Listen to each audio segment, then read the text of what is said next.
बिस्मिल्लाहिर्रहमानिर्रहीम। अस्सलाम वालेकुम दोस्तों, कैसे हैं आप? आई डू होप आप सब अच्छे होंगे जी। और आज का जो हमारा टॉपिक है, ये एक्चुअली टॉपिक तो मैं इसको नहीं कहूँगा, ये एक प्रपोजिशन है। उसको जो है मैं आपके सामने इसको एक्सप्लेन करना चाहता हूँ और इसके जो मुख्तलिफ सिनेरियोज हैं वो मैं आपको बताना चाहता हूँ कि अगर किसी की इस तरह की सिचुएशन होती है तो उसका माइंड में क्या चल रहा है, या उनके पास जो है वो लीगल ऑप्शंस क्या होते हैं। सो होता क्या है कि बाज़ ऑफिस में या एडवाइस के ऊपर या बहुत से लोग जो हैं जब चीज़ें मुख्तलिफ डिस्कस करते हैं और कुछ ऐसे इश्यूज होते हैं जिस पे लोगों को अवेयरनेस नहीं होती। सो मेरी कोशिश यही होती है कि इस तरह की इवनिंग व्लॉग में जो है वो मैं आपको अवेयरनेस जो है वो दे सकूं। अब इसकी प्रपोजिशन ये है कि अगर एक शख्स जो है, एक लेट्स से एक मेल या फीमेल जो भी हैं, वो यूके में वो आते हैं स्किल्ड वर्कर वीज़ा के ऊपर, एक आ गया कपल, एक आ गया, और या केयर होम के वीज़ा पे कोई कपल आ गया, या जो है एज अ स्टूडेंट जो है वो आ गया। अब एक कपल जो है वो यहाँ पे यूके में आ गया हुआ है और उनके पास वैलिड वीज़ा है। अब यूके में आने के बाद जो है उनकी सिचुएशन में जो है चेंज आ जाते हैं, जिसको चेंज ऑफ सर्कमस्टांसिस कहते हैं। हालात जो हैं वो पलट जाते हैं, कोई ना कोई जो है उनके इश्यूज जो हैं वो आपस में पैदा हो जाते हैं। हम इस टॉपिक पे बात नहीं कर रहे हैं कि ये वो कॉन्ट्रैक्ट मैरिज पे है या क्या है, क्योंकि यूके के अंदर जो कॉन्ट्रैक्ट मैरिज है इसका क्रिमिनल ऑफेंस जो है वो एक क्राइम है। तो आप कॉन्ट्रैक्ट मैरिज नहीं कर सकते हैं। सो टेक्निकली तौर पे होती तो वो रियल मैरिज ही है, लेकिन लोगों ने उसको कॉन्ट्रैक्ट मैरिज का नाम जो है वो इसलिए दिया होता है ताकि अपने आप को एवं सेफ नहीं बंदा रखता, कुड़ी कवे या मुंडा कवे, वो अपने आप को बचाने के लिए नहीं जी नहीं, ये साड़ी तो कॉन्ट्रैक्ट मैरिज है, बाकी तो असी दोनों जड़ा ना जी साइड पे हैं।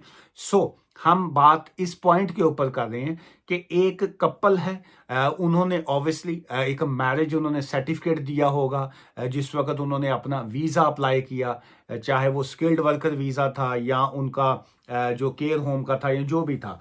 उन्होंने उस वक्त ऑब्वियसली अपनी मैरिज शो की, उन्होंने अपना एप्लीकेशंस फाइल की, उनका वीज़ा जो है वो ग्रांट हो गया, उनको मिल गया। मैरिज जो थी वो आउटसाइड कंट्री, दूसरे किसी भी कंट्री में मैरिज, रजिस्टर्ड मैरिज थी, चाहे वो इंडिया में हुई या पाकिस्तान में नादरा के थ्रू इशू रजिस्टर्ड मैरिज है, वट एवर जो भी सर्कमस्टांस है।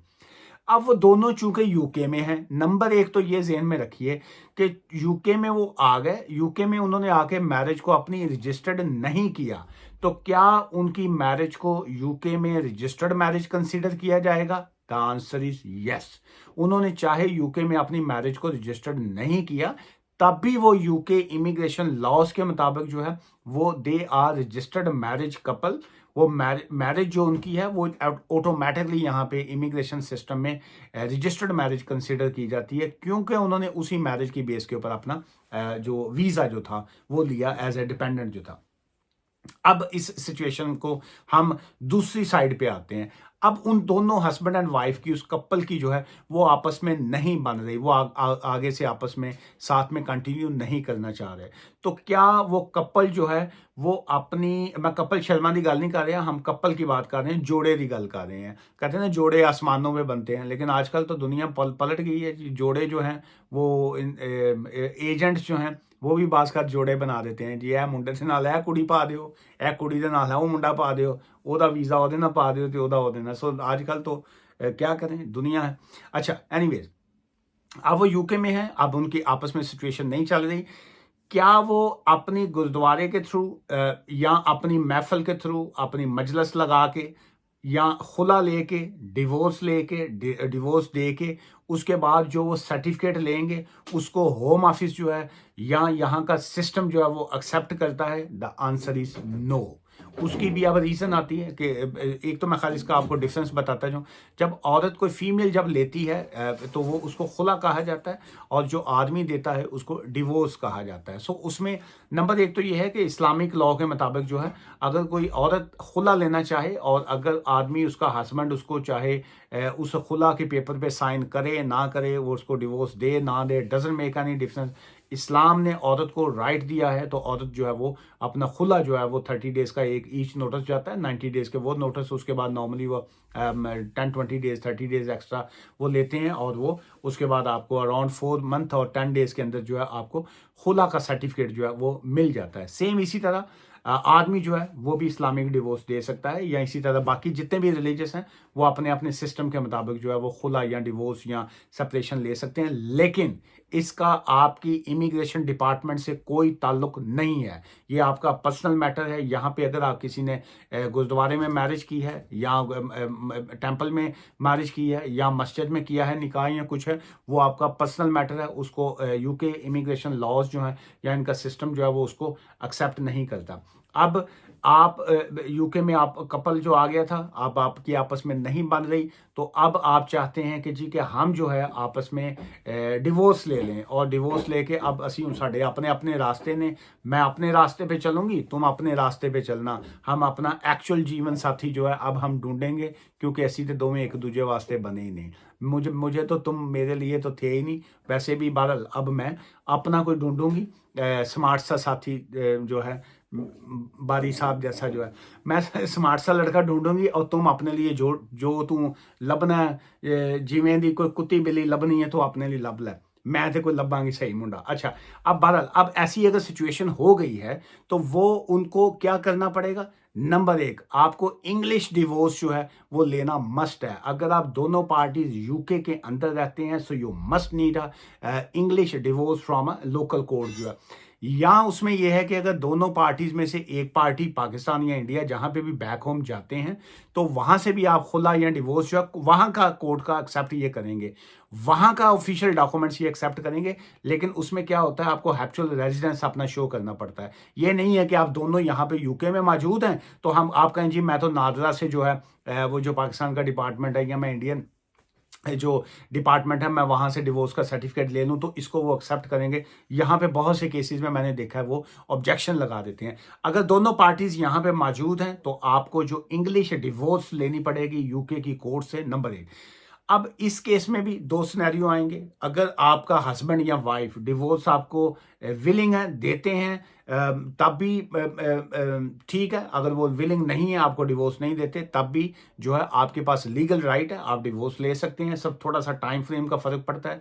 म्यूचुअल अंडरस्टैंडिंग के साथ डिवोर्स है तो नॉर्मली कोर्ट जो है 6 to 8 मंथ में डिवोर्स मिल जाती है। अगर एक पार्टी राजी नहीं है, सिंगल पार्टी डिवोर्स है, तो उस पर टाइम ज्यादा लगता है। आजकल बहुत से केसेस में मैं देख रहा हूँ कि 1.5 साल प्लस 1.5 ईयर प्लस भी लग जाता है इस तरह के डिवोर्स लेने में।